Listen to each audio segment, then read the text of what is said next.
ओम शांति। आज 16 अगस्त 2023। साकार महावाक्य। मीठे बच्चे, दूरादेशी और विशाल बुद्धि बनो। शिव बाबा के कार्य में कभी डिस्टर्ब नहीं करना। डिस्टर्ब करने वालों को ऊंच पद नहीं मिल सकता। प्रश्न है, इस दुनिया में मनुष्यों को कौन से ख्यालात रहते हैं जो सतयुगी देवताओं को कभी नहीं आएंगे? उत्तर है, यहाँ मनुष्य समझते हैं कि हम कमाएंगे तो हमारे पुत्र और पोतरे खाएंगे, लेकिन यह ख्यालात देवताओं में नहीं होंगे, क्योंकि उनके पुत्र और पोतरे सब यहाँ से ही वर्षा लेकर जाते हैं। वह समझते हैं हमारी अविनाशी राजाई है, यहाँ ही हर एक अपना अपना पुरुषार्थ कर रहे हैं। गीत बजा है, माता ओ माता तू सबकी भाग्य विधाता। ओम शांति। बच्चों ने माताओं की महिमा सुनी। बच्चे जान चुके हैं कि किस किस माता की महिमा होती है। माताओं की इतनी महिमा करते हैं तो जरूर होकर गई है। अभी तो वह है नहीं। जो जगत अम्बा होकर गई है उनकी भक्ति मार्ग में महिमा होती है। अब वह क्या करके गई यह तुम भी नहीं जानते थे। जगत अम्बा के मंदिर में जाते हैं, जाकर उनसे कुछ न कुछ मांगते हैं। कोई को बच्चे की आश होगी, कोई आशीर्वाद मांगेंगे। अब जड़ चित्र तो कुछ कर नहीं सकते, न वह समझते हैं, परंतु यह है भक्ति। तुम जानते हो वह पास्ट हो गए हैं। जगत अम्बा की महिमा है, एक तो नहीं है। तुम सब ब्राह्मण कुल की पालना करते हो, फिर देवी कुल की पालना करेंगे। तुम इस समय जैसे कि सारे जगत की पालना करते हो, परंतु कोई जानते नहीं। चंडिका देवी का भी मेला लगता है। चंडिका नाम देखो कितना छीछी है। बाबा कहते हैं जो आश्चर्यवत भागंती हो फारकती देते हैं, वह जाकर चंडाल का जन्म पाते हैं। घर में चंचलता करते हैं तो उनको कहा जाता है ना, तुम तो चंडी हो, चंडाल हो। बरोबर तुम देखते हो शिव बाबा का बनकर फिर भी बहुत चंचलता करते हैं। चंचलता अर्थात अवज्ञा करते हैं, शिव बाबा की सर्विस में डिस्टर्ब करते हैं, तो अंत में चले ही जाते हैं। कोई भी ब्रह्मा कुमारी सेंटर में होगी, कुछ चंचलता करेगी, किसको समझा नहीं सकेगी, वह क्रोध करती होगी, तो सब कहेंगे इनमें तो बहुत क्रोध है। अब चंडिका एक तो नहीं, बहुत होती है। देवियों की महिमा भी है, और फिर ऐसे जो चंडिका आदि बनते हैं उनका भी गायन है। फिर भी ईश्वर के बने हैं। भल कोई चले जाते हैं, फिर भी स्वर्ग में तो आएंगे ना, मालिक तो बनेंगे ना। भल मालिक तो राजा रानी ही बनते हैं, लेकिन प्रजा भी कहेगी हम मालिक हैं। लोग कहते हैं ना, हमारा भारत महान है। आजकल तो गीत में भी गाते रहते हैं, भारत बहुत अच्छा था। अभी तुम बेहद के बाप के बच्चे बने हो। गोपी वल्लभ की गोप गोपियां गाई हुई है। वल्लभ बाप को कहा जाता है। गाया भी जाता है, एक गोपी वल्लभ की अनेक गोप गोपियां। सतयुग में तो गोपिकाओं आदि की बात ही नहीं है। अभी तुम बच्चे विशाल दूरांदेशी बुद्धि बने हो। बुद्धि का ताला खुल गया है। इस जन्म की जीवन कहानी को तुम अच्छी रीति जानते हो। हर एक को नशा तो रहता है ना। अभी बिरला है, उनको अपने धन का नशा होगा। समझेंगे मैं सबसे साहूकार हूं, परंतु तुम जानते हो जो आज साहूकार है वह फिर गरीब बन जाएंगे। तुम्हारी और अन्य मनुष्यों की बुद्धि में रात दिन का फर्क है। कोई को क्या नशा, कोई को क्या नशा रहता है। मैं फलाना हूं, ऐसे हूं। इनको यानी ब्रह्मा को भी नशा था ना, मैं बड़ा जोरी हूं। अभी समझते हैं वह सभी नशे कौड़ी मिसल है। तुम बच्चों को कितना नशा चढ़ा हुआ है। वह समझते हैं हम कमाएंगे फिर हमारे पुत्र पोतरे खाएंगे। यहाँ तो वह बात नहीं है। तुम जानते हो हम बेहद के बाप को जानकर उनसे वर्षा पा रहे हैं, जिसकी प्रारब्ध हम ही खुद जन्म बाई जन्म पद पाएंगे। पुत्र पोतरे आदि सब यहाँ पुरुषार्थ कर रहे हैं। हमारे पोतरे खाएंगे यह ख्यालात वहां नहीं रहती। समझते हैं अविनाशी राजाई है। यहाँ तो राजे लोग समझते पुत्र पोतरे खाएंगे। तुम अभी बाप से इतना वर्षा लेते हो, ऐसे कर्म करते हो जो 21 जन्म उसका फल मिलता रहता है। पुत्र पोत्रों का ख्याल नहीं रहता, वे भी सब यहाँ ही वर्षा पाते हैं। तुमको कितना ज्ञान है, मनुष्य तो कुछ भी नहीं जानते। गॉडफादर जिनको इतना याद करते हैं, जरूर उनसे इतना भारी सुख मिलता होगा। गाते हैं ना, हे परमपिता परमात्मा रहम करो। उनको परमात्मा कहा जाता है। वह सुप्रीम है, जन्म मरण रहित है, इसलिए उनको परमात्मा अर्थात परमात्मा कहते हैं। सभी आत्माओं का रूप एक जैसा है। जैसा जैसा पुरुषार्थ करते हैं वैसा पद पाते हैं। इनकी आत्मा अच्छा पढ़ती है तो नारायण बनती है, कोई फिर फेल होंगे तो राम बनेंगे। आत्मा ही बनती है ना। तुम्हारी आत्मा समझती है मैं परमपिता परमात्मा से राजयोग सीख रही हूँ। आत्मा फिर आकर नया चोला पहन पाठ बचाएगी, नर से नारायण बनेगी। यह तुम बच्चों की बुद्धि में है नंबरवार पुरुषार्थ अनुसार। फिर यह ज्ञान प्रायः लोप हो जाएगा, वहां कोई पतित होगा नहीं। ज्ञान किसको देंगे? पतित पावन को यहाँ याद करते। अच्छा समझो गंगा पतित पावनी है तो भी वह राजयोग तो नहीं सिखला सकती। बाप तो राजयोग सिखलाते हैं ना। यह सारा ड्रामा का राज आदि से अंत तक तुम बच्चों की बुद्धि में है। तुम सब पढ़ते तो एक ही क्लास में हो, लेकिन नंबरवार हो। शुरू शुरू में 300 की भट्टी थी, गौशाला में हजारों की अंदाज में गौवे हो तो कोई संभाल भी न सके।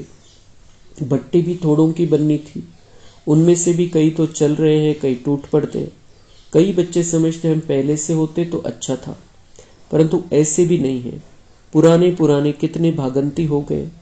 25-30 वर्ष वाले भी इतना याद नहीं रखते कि वह बेहद का बाप है जिससे वर्षा पाते हैं। बाबा स्वर्ग का मालिक बनाते हैं, सेकंड की बात है। बाप कहते तो मेरा बनने से स्वर्ग के मालिक बनेंगे। जीवन मुक्ति तो राजा रानी भी पाते हैं, प्रजा भी पाती है। गाया हुआ है सेकंड में जीवन मुक्ति। बच्चे जो पूरा पढ़ते नहीं है वह क्या करते होंगे? चंचलता। कोई कोई बच्चे तो बड़े आज्ञाकारी होते हैं, बाप से भी अच्छा मर्तबा पा लेते हैं।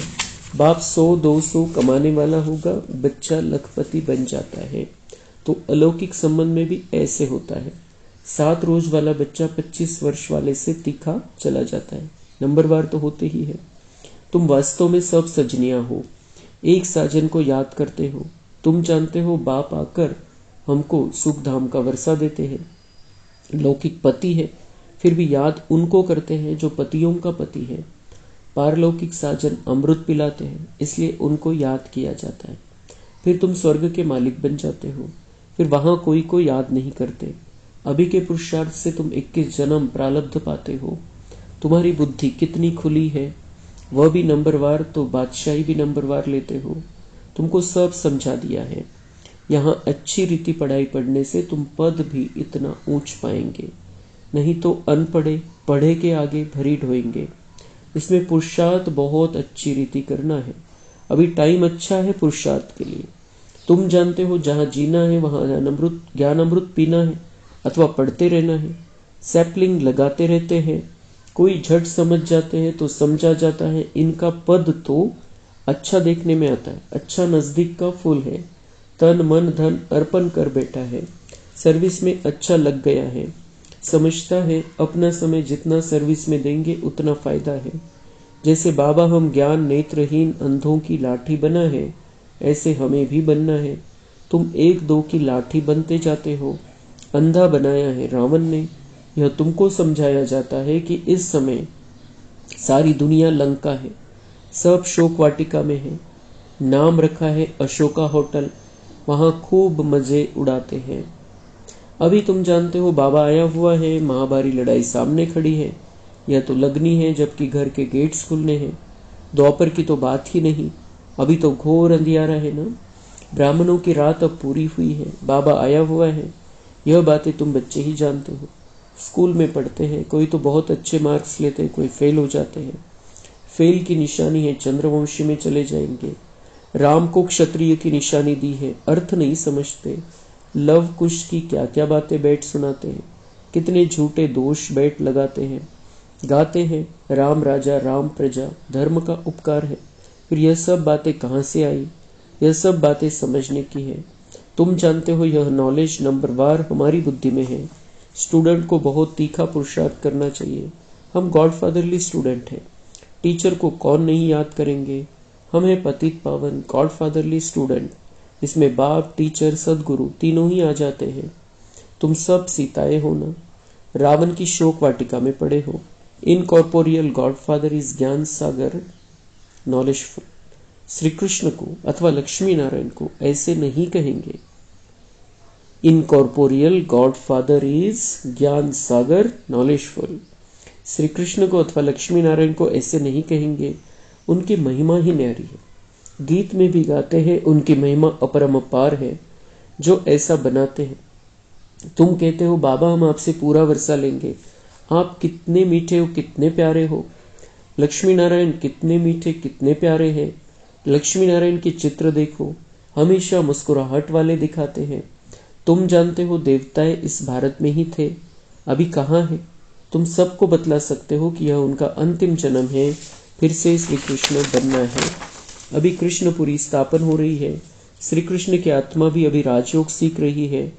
तुम भी कृष्णपुरी में जाना चाहो तो राजयोग सीखो। लक्ष्मी नारायण कहने से मनुष्य मूंझ जाते हैं। श्री कृष्ण को झूले में झुलाते हैं, पूजा लक्ष्मी नारायण की करते हैं। उनका बाल चरित्र कुछ भी है नहीं। राधे कृष्ण फिर कहाँ गए, क्या हुआ, कुछ भी पता नहीं। राधे कृष्ण कोई आपस में भाई बहन नहीं थे। अभी राधे कृष्ण का राज्य तो है नहीं। द्वापर में भी उन्हों की राजधानी का कुछ पता थोड़ी है। तो यह सब बातें समझाने के लिए बहुत अच्छी बुद्धि चाहिए। लिटरेचर बनाने में भी मेहनत लगती है। विष्णु के अलंकार दिखाते हैं, परंतु वास्तव में विष्णु के यह अलंकार होते नहीं। विष्णु व लक्ष्मी नारायण को शंख थोड़ी ही है, तो हम क्या लिखें। मनुष्य तो कुछ भी समझ न सके। शंख तो है तुम्हारे पास, तो अलंकार जरूर ब्राह्मणों को देना पड़े। कहेंगे यह ब्राह्मण फिर कहाँ से आए, समझ नहीं सकेंगे। तुम समझा सकते हो हम ब्राह्मण स्वदर्शन चक्रधारी है। यह सब बातें समझाने में बड़ी ही विशाल बुद्धि चाहिए। प्रजा में जाने वाले मोटी बुद्धि समझ न सके, समझाने में बड़ी ही डिफिकल्टी लगती है। बाबा लिखते भी है सिक्की लदे स्वदर्शन चक्रधारी ब्रह्मा मुख वंशावली, परंतु तुम्हारे पास अलंकार कहाँ है। चित्रों में देवियों को तीसरा नेत्र दिया है, लेकिन उनको तो तीसरा नेत्र है नहीं। तुम्हारी अब तीसरी आंख खुली है। तुम शक्तियों की महिमा है। जगत अम्बा है तो बच्चे भी साथ में होंगे। मेजॉरिटी माताओं की है, माताओं को ही ऊंच उठाते हैं। अच्छा, मीठे मीठे सिक्के लदे बच्चों प्रति माता पिता बाप दादा का याद, प्यार और गुड मॉर्निंग। रूहानी बाप की रूहानी बच्चों को नमस्ते। हम रूहानी बच्चों की रूहानी बाप दादा को याद, प्यार, गुड मॉर्निंग, नमस्ते। धारणा के लिए मुख्य सार है, अपना समय सर्विस में सफल करना है। तन मन धन सब अर्पण कर जब तक जीना है, पढ़ाई पढ़ते रहना है। आपस में एक दो की ज्ञान से पालना करनी है। ऐसा कोई कार्य नहीं करना है जिससे बाप की अवज्ञा हो। वरदान है, अविनाशी अतीन्द्रिय सुख में रहे, सबको सुख देने और सुख लेने वाले मास्टर सुखदाता भव। अतीन्द्रिय सुख अर्थात आत्मिक सुख अविनाशी है। इंद्रिया खुद ही विनाशी है, तो उनसे प्राप्त सुख भी विनाशी होगा। इसलिए सदा अतीन्द्रिय सुख में रहो तो दुख का नाम निशान आ नहीं सकता। अगर दूसरा कोई आपको दुख देता है तो आप नहीं लो। आपका स्लोगन है, सुख दो सुख लो, न दुख दो न दुख लो। कोई दुख दे तो उसे परिवर्तन कर आप सुख दे दो, उसको भी सुखी बना दो, तब कहेंगे मास्टर सुखदाता। स्लोगन है, अधिक बोलकर एनर्जी गंवाने के बजाय अंतर्मुखता के रस के अनुभवी बनो। अच्छा, ओम शांति।